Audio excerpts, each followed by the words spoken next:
चलिए स्टूडेंट्स, इस लेक्चर में हम लोग सीखेंगे methods of valuation of goodwill, जिसमें कि सबसे फर्स्ट मेथड है एवरेज प्रॉफिट मेथड, जबकि लास्ट लेक्चर में हम लोगों ने सीखा था टाइप्स ऑफ गुडविल। तो आइए सीखते हैं methods of valuation of goodwill. पहला मेथड एवरेज प्रॉफिट मेथड। सबसे पहले एक बात जान लीजिए कि it is very difficult to assess the value of goodwill because goodwill is an intangible assets. Goodwill की एग्जैक्ट वैल्यू हम सिर्फ तभी पता लगा सकते हैं किसी भी बिजनेस की गुडविल की वैल्यू जब वो बिजनेस सेल आउट होता है, उससे पहले नहीं। तो जब भी बिजनेस को सेल की बात आती है, ठीक है, और गुडविल की कैलकुलेशन की बात आती है, तो गुडविल जो है, गुडविल की कैलकुलेशन करना, इसका वैल्यूएशन करना, it is depend upon the mutual agreement between the buyer and the seller. Buyer और सेलर के म्यूचुअल एग्रीमेंट पे डिसाइड होता है कि गुडविल की वैल्यू क्या रहेगी। तो जनरली मेथड्स बना रखे हैं, average profit method, super profit method, capitalization method. इन मेथड का यूज करके हम लोग गुडविल को कैलकुलेशन कर सकते हैं। तो पहले बात करते हैं एवरेज प्रॉफिट मेथड की। आइए एक एग्जांपल से समझते हैं कि कैसे कैलकुलेशन होती है गुडविल की इस मेथड से, average profit method. For example, suppose कीजिए 3 इयर्स आपने कोई बिजनेस परचेज करना है। आप कोई रनिंग बिजनेस है, आप उसे खरीदना चाहते हैं। खरीदने के लिए आप उसके मालिक के पास जाएंगे, तो बातचीत हुई है दोनों में, बायर और सेलर के बीच में। तो बातचीत ये हुई है कि गुडविल की कैलकुलेशन की जाएगी। गुडविल की कैलकुलेशन के लिए आप लोगों ने एक एवरेज प्रॉफिट मेथड को चूज किया है। तो एवरेज प्रॉफिट मेथड के लिए लास्ट ईयर के कुछ प्रॉफिट्स कैलकुलेट करने होते हैं, ठीक है। जैसे कि उसने दे दिए आपको प्रॉफिट्स, बता दिए कि 2018 में, 2019 में और 2020 में उसके प्रॉफिट्स कुछ इस तरह से थे। ये ईयर्स है प्रॉफिट्स। अब आपको प्रॉफिट्स दिए हैं उसने, प्रॉफिट्स बता दिए उसने आपको कि 2018 में उसने कमाए थे 40,000 रुपए, 19 में उसने कमाए हैं 60,000 रुपए और 20 में उसने कमाए हैं 80,000 रुपए। ये मैंने रुपीज इन 1000 लिखा हुआ है, जितनी भी वैल्यूज हैं यहां पे रुपीज इन 1000 हैं, ठीक है। अभी प्रॉफिट्स हैं ये। आपको बताया गया कि गुडविल की कैलकुलेशन इन्हीं प्रॉफिट से एवरेज बेसिस पे की जाएगी। तो चलिए इन 3 साल का एवरेज निकाल लेते हैं। एवरेज कैसे निकालते हैं? सिग्मा एन कैलकुलेट करेंगे पहले, सिग्मा एक्स, सॉरी, अगर इसको एक्स मान लें तो सिग्मा एक्स हो जाएगा। टोटल बनता है 3 साल के प्रॉफिट का 180 बन गया। एवरेज कैसे निकालते हैं? एक्स बार कैसे निकालते हैं? सिग्मा एक्स अपॉन में n. N means number of years. तो 180 divide by number of years है हमारे पास 3, 1 2 3, 3 से डिवाइड से करेंगे तो हमारे पास एवरेज प्रॉफिट आ जाएगा 60,000। दैट इज एवरेज प्रॉफिट 60,000, ठीक है। अब गुडविल कैसे कैलकुलेट होगी? ये तो है एवरेज प्रॉफिट लास्ट 3 इयर्स का। गुडविल के लिए आपको एक फॉर्मूला अप्लाई करना है। The formula will be average profit multiply by number of year purchase. ये number of year purchase question में गिवन रहता है। इसका मीनिंग जनरली बात करते हैं इस बारे में हम लोग। इसका मीनिंग ये रहता है कि हम इससे पहले कैलकुलेट कर लेते हैं। एवरेज प्रॉफिट हम लोग कैलकुलेट कर चुके हैं 60,000। Number of year purchase suppose कर लेते हैं कि 2 नंबर ऑफ ईयर परचेज दिया हुआ है। तो गुडविल विल बी 1,20,000। गुडविल की वैल्यू आ गई 1,20,000 रुपए।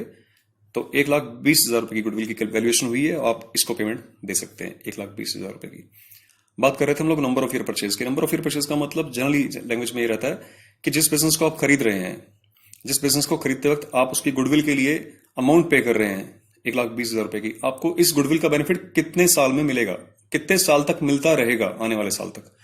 तो बायर और सेलर के बीच में जो म्यूचुअल एग्रीमेंट हुआ है उसमें ये डिसाइड हुआ कि इस बिजनेस का बेनिफिट आने वाले 2 साल तक बायर को मिलता रहेगा, ठीक है। एक रनिंग बिजनेस है, बहुत अच्छी गुडविल लिए हुआ है। तो उस गुडविल के कारण जो ग्राहक है, हम लोगों ने एक डेफिनेशन की थी, लॉर्ड एल्डन वाला डेफिनेशन थी लॉर्ड एल्डन की। उसमें लिखा था कि the old customer will resort to the old places. तो पुराना ग्राहक पुरानी दुकान को कब तक चुनता रहेगा? बिजनेस बिक जाने के बाद भी। तो कह रहा है कि नेक्स्ट 2 इयर्स तक आपको इस गुडविल का बेनिफिट मिलता रहेगा जो हमने कमाई है, ठीक है। ये क्वेश्चन में गिवन रहेगा, डोंट वरी अबाउट दैट। ये है एवरेज प्रॉफिट मेथड। अब एवरेज प्रॉफिट मेथड का एक और एग्जांपल देखिए, थोड़ा सा चेंज रहेगा इसमें। देखिए क्वेश्चन सेम है, 2018, 2019, 2020, 3 इयर्स गिवन है, ठीक है। प्रॉफिट की बात करते हैं। प्रॉफिट है आपको 40, 60, 80। कई बार क्या होता है, कुछ एडजस्टमेंट्स आ जाती हैं बीच में। एडजस्टमेंट भी क्या कह सकते हैं इनको, आप जिसका रनिंग बिजनेस खरीद रहे हैं, आप उसके बिजनेस के प्रॉफिट्स उसने आपको बता दिए कि देखिए 18 में 40 कमाए, 19 में 60,000 कमाए और 20 में 80,000 कमाए। देखिए हमारा बिजनेस ग्रो कर रहा है, तो हमारे बिजनेस की गुडविल अच्छी है, ज्यादा है। लेकिन थोड़ी सी आपको भी कैलकुलेशंस करनी है। किस चीज की कैलकुलेशन करनी है? कुछ चीजें हैं, वो चीजें हैं, नंबर 1 आपको कैलकुलेट करना है कि फर्म में कोई इन तीन ईयर्स के दौरान, इन 3 इयर्स के दौरान फर्म में कोई अब नॉर्मल लॉस तो नहीं रहा, फर्म में कोई अब नॉर्मल गेन तो नहीं हुआ, फर्म ने कोई इनकम तो नहीं अर्न की फ्रॉम आउटसाइड द बिजनेस, जो इन प्रॉफिट्स के अंदर इंक्लूड हो। एक और चीज आपको यह भी चीज नोट करनी है कि हमारे फ्यूचर एक्सपेंसेस क्या रहेंगे इस बिजनेस को खरीदने के बाद। हमें और क्या खर्च करना पड़ेगा इस बिजनेस को मेंटेन करने के लिए, जो अब तक ये सेलर है नहीं कर रहा है, ठीक है।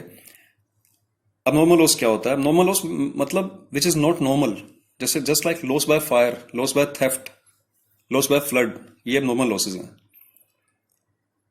मान लीजिए आपको पता लगता है इनकी कैलकुलेशन के दौरान, आपको इंफॉर्मेशन दिया है कि ये 3 साल के प्रॉफिट है।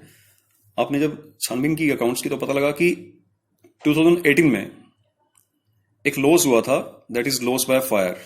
आग लग गई थी बिजनेस के अंदर, उस वजह से 20,000 रुपए का नुकसान हुआ था, ठीक है। 20,000 रुपीज का लॉस हुआ था आपको। आपको पता लगा कि 2019 में, जिसमें कि 60,000 रुपीज का प्रॉफिट मेंशन है, प्रॉफिट आपको इन्फॉर्म किया गया है। आपने चेक किया कि आपको पता लगा कि 2019 में आपको एक स्पेक्यूलेशन गेन हुआ था 10 रुपीज का, 10,000 रुपीज का, सारी की सारी अमाउंट 1,000 रुपीज में। आपको 2019 में 10,000 रुपए का गेन हुआ था, स्पेकुलेशन गेन। स्पेकुलेशन मतलब सट्टा खेलने से, सट्टा खेला किसी चीज को लेकर आपने और वहां से में गेन हो गया, यानी कि अब नॉर्मल गेन है। नॉर्मल गेन नहीं है, मतलब बिजनेस एक्टिविटी से ये वाला प्रॉफिट नहीं हुआ है। इसी तरह की लॉटरी निकली थी, स्पेकुलेशन की जगह अगर मैं कह दूं कि 2019 में 10,000 रुपए की लॉटरी निकली थी और लॉटरी इस 60,000 रुपए के प्रॉफिट के अंदर इंक्लूड है, तो दैट इज अब नॉर्मल गेन, ठीक है। करना क्या है इसका भी हम बात करेंगे, पहले मैं मीनिंग भी समझा रहा हूं साथ साथ में। इसके अलावा आपको पता लगता है कि 2020 के अंदर ये जो प्रॉफिट दिया हुआ है 80,000 रुपए, इसमें इंटरेस्ट इनकम शामिल है, interest from investment which is outside the business. आपने बिजनेस के बाहर कहीं पैसा इन्वेस्ट कर रखा है, जैसे किसी को ब्याज पे दिया हुआ पैसा, वहां से इनकम मिली आपको इंटरेस्ट की 10 रुपीज की, वो इस 80,000 रुपीज के अंदर इंक्लूड है। अब करना क्या है इसको, इसके बारे में भी बात करते हैं, ये पेंडिंग छोड़ते हैं। अगर अबनॉर्मल लॉस हुआ है, आपको पता लगे अबनॉर्मल लॉस है, तो उसे आप वापस ऐड करिए, ये आपका एडजस्टेड प्रॉफिट आ जाएगा, करेक्ट प्रॉफिट। ये करेक्ट नहीं है। जिस साल आपको पता लगा कि स्पेकुलेशन गेन कमाया था, फर्म ने सट्टा खेला था और उसे 10,000 रुपए की इनकम हुई थी। सट्टा कोई रोज रोज थोड़ा जीतता बंदा, सट्टा खेलने से, लॉटरी निकलने से रोज रोज इनकम नहीं होती है। तो ऐसे प्रॉफिट को हम लोग बिजनेस इनकम ना मानते हुए हम लोग लेस कर देंगे, तो हमारा profit, our profit will reduce to 50। इसी तरह income from outside the business को हम लोग इंक्लूड नहीं करेंगे, 10,000 रुपीज लेस करेंगे आप, यहां पे आ जाएगा 70। मैं फिर से बता रहा हूं, अब नॉर्मल लॉस को हम लोगों ने वापस ऐड किया, क्योंकि लॉस बाय फायर 2018 में आग लग गई थी। आग कोई हर साल थोड़ा लगेगी, ये नॉर्मल लॉस है, बिजनेस का ऑपरेशन लॉस नहीं है वाला। तो उस लॉस को मैंने ऐड कर दिया ताकि मुझे सही प्रॉफिट कैलकुलेट कर सकूं। स्पेकुलेशन गेन यानी कि अब नॉर्मल गेन लेस कर दिया और एक income from outside business less कर दी। अब मैं कैलकुलेशन करता हूं दोबारा से, 7 5 12 और 6 18, 1,80,000 रुपए मेरे पास टोटल प्रॉफिट आ गया। मैं इनकी एवरेज निकालूंगा, अगर मैं तो 180 टोटल सिग्मा एक्स हो गया, अपॉन में नंबर ऑफ ईयर 3 है, 1 2 3 जितने साल हम लोगों ने ट्रीटमेंट कर रहे हैं, दैट इज 60। ये एवरेज प्रॉफिट आ गया। अब आपको मैं फ्यूचर इनकम की बात करता हूं, कोई फ्यूचर एक्सपेंसेस हो रही। मान लीजिए हम लोगों ने इस बिजनेस को ढंग से स्टडी किया, हमें पता लगा कि इस बिजनेस ने अपनी बिल्डिंग का इंश्योरेंस नहीं करा रखा, इस बिजनेसमैन ने अपनी बिल्डिंग का इंश्योरेंस नहीं करा रखा, मशीनरीज का इंश्योरेंस नहीं करा रखा। लेकिन हम ऐसी गलती नहीं करेंगे, हम इंश्योरेंस करवाएंगे बिल्डिंग का खरीदने के बाद, इस बिजनेस को खरीदने के बाद, because we are the buyer. Insurance premium pay करेंगे हम लोग, और इंश्योरेंस प्रीमियम पे करेंगे तो उस पर 10,000 रुपए का खर्चा आएगा। हमें पता लगा कि इसने पूरे बिजनेस को मेंटेन करने के लिए कोई अकाउंटेंट ही नहीं रखा हुआ। अकाउंटेंट हम तो रखेंगे, वो खुद ही मैनेज कर रहा है बिजनेस को, लेकिन हमें रखना पड़ेगा जो कि बहुत जरूरी है। अगर हम अकाउंटेंट प्रॉपर ढंग से मेंटेन करेगा अकाउंट्स को, जिससे हमें सही मायने में प्रॉफिट और लॉस कैलकुलेट करके देगा, या फिर एक मैनेजर रखेंगे जो पूरे बिजनेस को सुपरवाइज करेगा। सो अकाउंटेंट रखेंगे जिसकी हमें सैलरी देनी पड़ेगी 10,000 रुपए, ये हमें देना पड़ेगा फ्यूचर में। तो आपने क्या करना है, जो एवरेज निकल जाएगी, जो एवरेज प्रॉफिट आ जाएगा आपका, उसमें से आपने एक बारी इनको लेस कर देना है। तो 60 में से 20 गए, 40,000 रुपए। ये आपका है correct average profit. Now you are ready to calculate the value of goodwill by putting the formula goodwill is equal to average profit multiply the number, average profit multiply number of year purchase. Average profit आपको आया 40, number of year purchase question में given होता है, मान लीजिए 3 साल जो mutual agreement हुआ है इनमें, तो गुडविल की वैल्यू आ गई 1,20,000 रुपए। That is the value of goodwill. ठीक है स्टूडेंट्स, एक टॉपिक और करेंगे हम लोग इसी के साथ।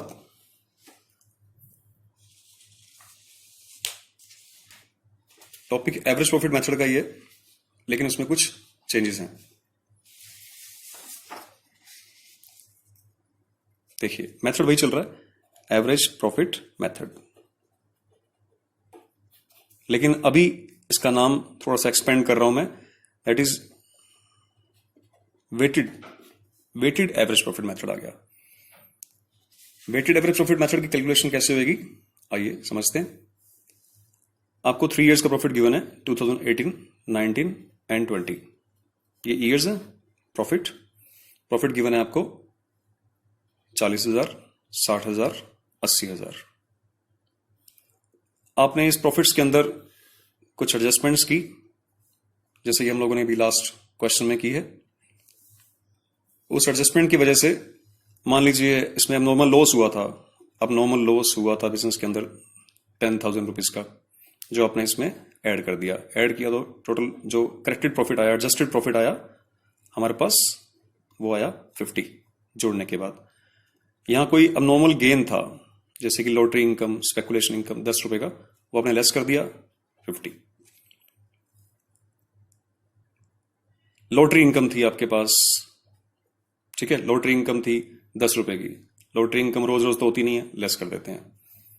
ये हमारे पास करेक्टेड प्रॉफिट आ गया। अब क्वेश्चन में आपको एक चीज और दे दी, that is wait.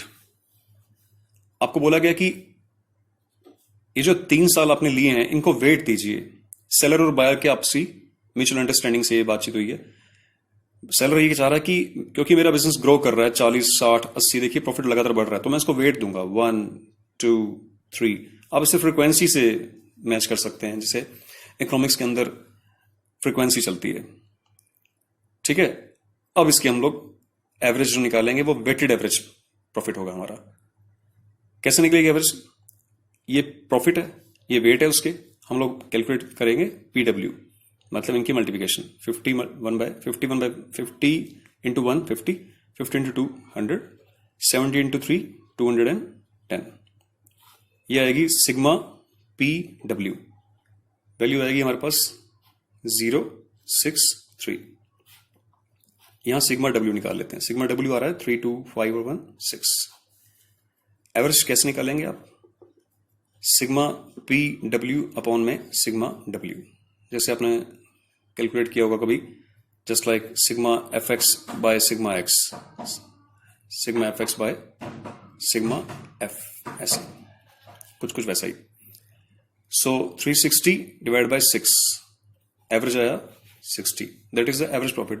It is not a simple average, it is a weighted average. So goodwill की कैलकुलेशन कैसे होगी?